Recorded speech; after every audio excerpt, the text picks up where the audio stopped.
Saludos, estimados estudiantes. Tenemos una clase más del área de ciencias sociales para tercero y cuarto de secundaria. En esta ocasión vamos a ver los derechos de los pueblos indígenas u originarios en la historia y en la actualidad.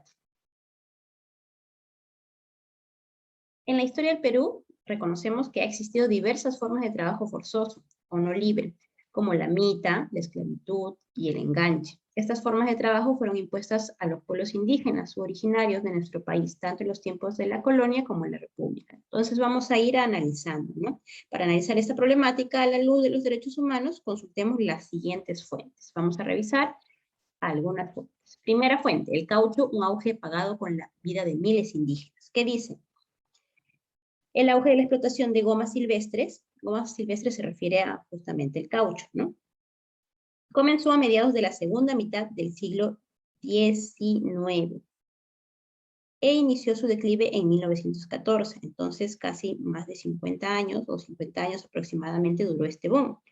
Su auge fue consecuencia de la fuerte demanda de gomas por parte de la industria europea y de los estados, mientras que su caída a partir de 1914 se debió a la entrada de producción de plantaciones de xiringa, que era una otra especie, ¿no? Que en Gran Bretaña había establecido sus colonias del sudoeste asiático como semillas llevadas de contrabando desde Brasil. La actividad extractiva llegó a expandirse por toda la Amazonía peruana, tuvo consecuencias devastadoras para los pueblos indígenas. ¿Cómo? Pero fueron particularmente brutales para aquellos que habitaban espacio interfluvial ubicado entre Putumayo y el Caquetá. Inmenso espacio que constituye el territorio tradicional de muchos de ellos, principalmente Bora, Huitoro, Ocaina, Andoque y Resígaro, quienes fueron los extractores directos de las gomas silvestres, es decir, de este caucho. Ellos fueron los encargados. Las razones que explican estos son varias. La primera es que en esa zona la extracción fue realizada por empresas y no por individuos aislados. Primero fue Arana y Hermanos, que tuvo como gerente el comerciante Juan Julio César Arán, y luego de Peruvian Amazon Company, empresa de ese personaje, se estableció en Londres. El trabajo se basó en la habilitación. ¿Qué consiste la habilitación? Era un sistema que consistía en entregar bienes a los indígenas para que ellos los paguen con las gomas recolectadas. Es decir, ¿cómo era esta forma de trabajo? Tú recibías, o mejor dicho, los indígenas recibían un dinero o sea, adelantado por todas las gomas todo el caucho que iban a recoger.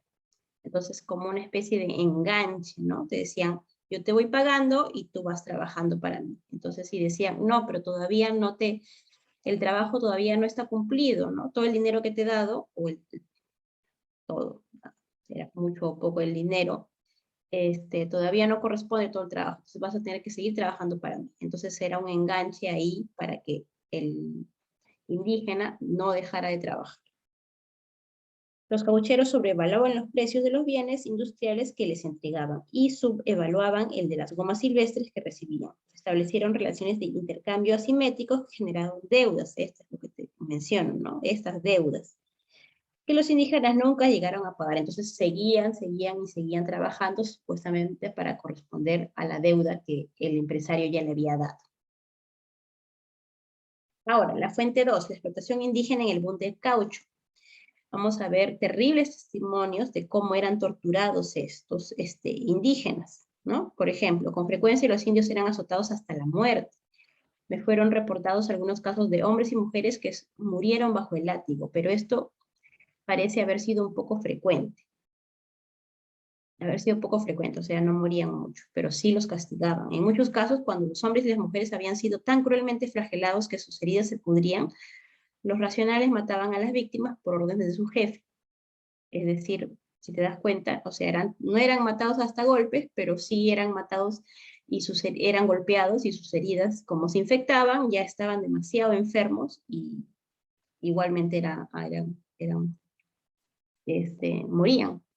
Un sujeto británico que frecuentemente había azotado a los indios me informó que en una estación Abisinia, a la que no visité, había visto flagelar a mujeres porque sus hijos pequeños no habían recogido suficiente caucho. Entonces aquí nos damos cuenta de que tanto Varones, mujeres e incluso niños eran forzados en este tipo de trabajo. Pero para hacerse los humanos no castigaban a los niños, sino castigaban a las madres. Pero los niños veían cómo maltrataban a su madre.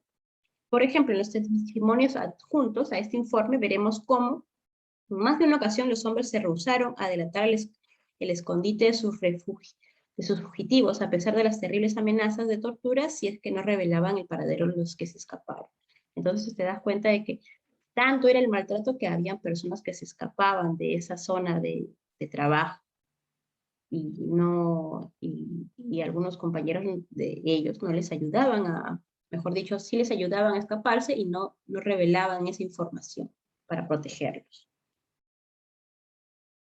Ahora, con esta información que hemos visto, ¿por qué y cómo se explotó el caucho?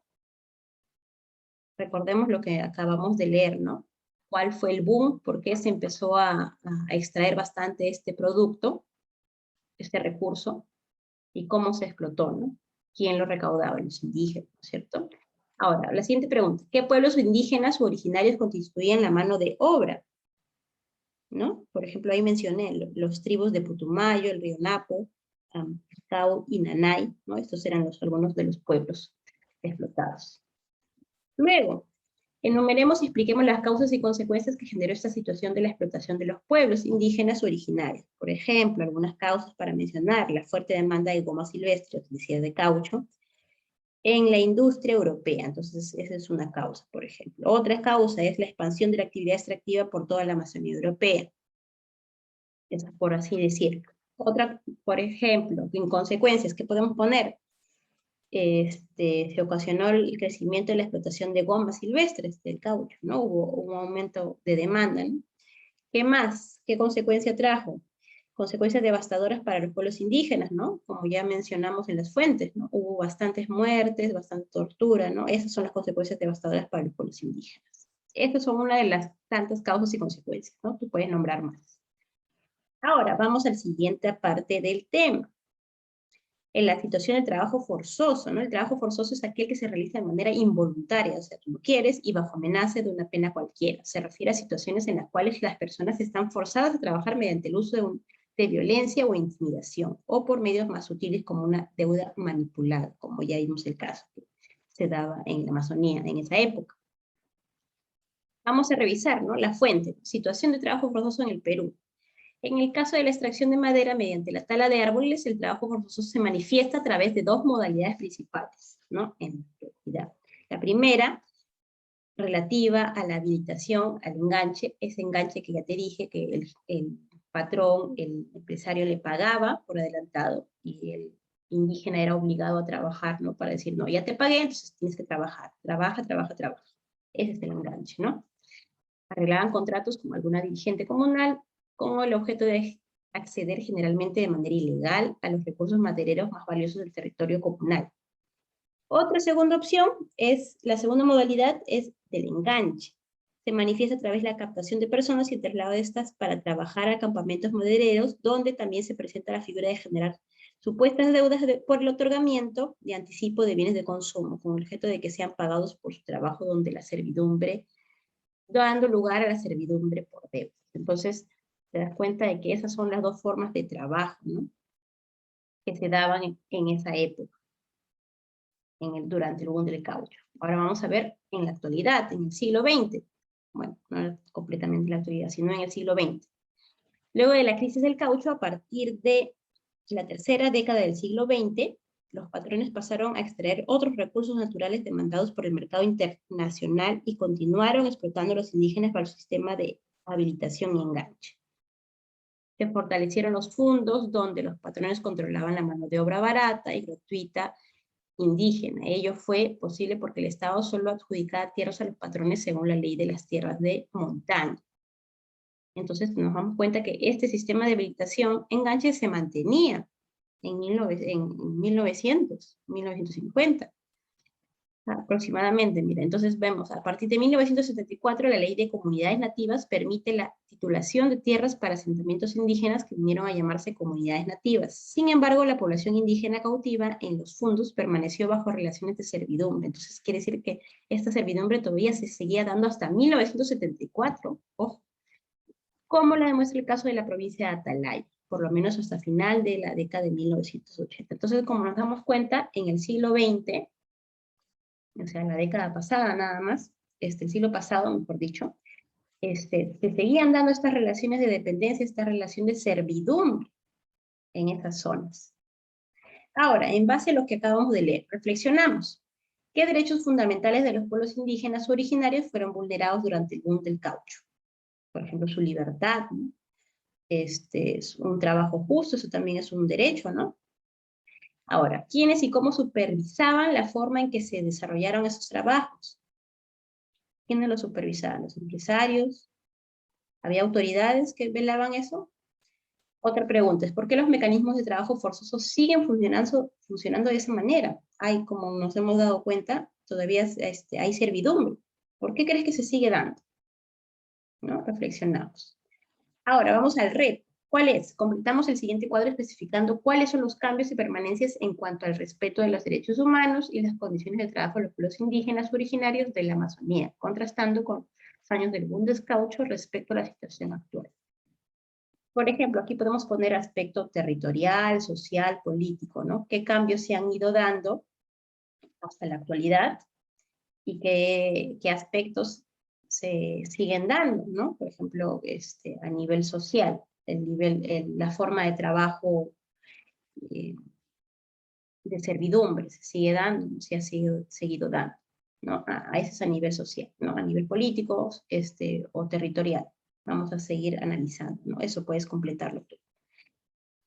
Seguimos con el reto, también es elaborar un texto en el que reconozcamos, tienes que reconocer, en el marco del Bicentenario, ¿no? Ya se cumplieron van a cumplir en este mes que viene, en julio, el Bicentenario de la Independencia del Perú. ¿Cuáles son los retos en materia de protección de derechos humanos de los pueblos originarios o indígenas? ¿No? ¿Qué retos hay para hacer sobre los pueblos indígenas? ¿Tienen alguna tarea? ¿Se sigue dando esa forma de trabajo con los pueblos indígenas? ¿Se reconoce su territorio, sus derechos? ¿No? Esos son algunos retos, ¿no? Reflexionamos, ¿los derechos humanos pueden ser vulnerados bajo alguna circunstancia? ¿Tú crees que en la actualidad, ahora, los derechos humanos se vulneran? ¿O se tendría que dar? ¿Sí? ¿No? ¿Bajo qué circunstancia? ¿Por qué? Respondemos, ¿no? Eso es todo. Muchas gracias por prestar atención.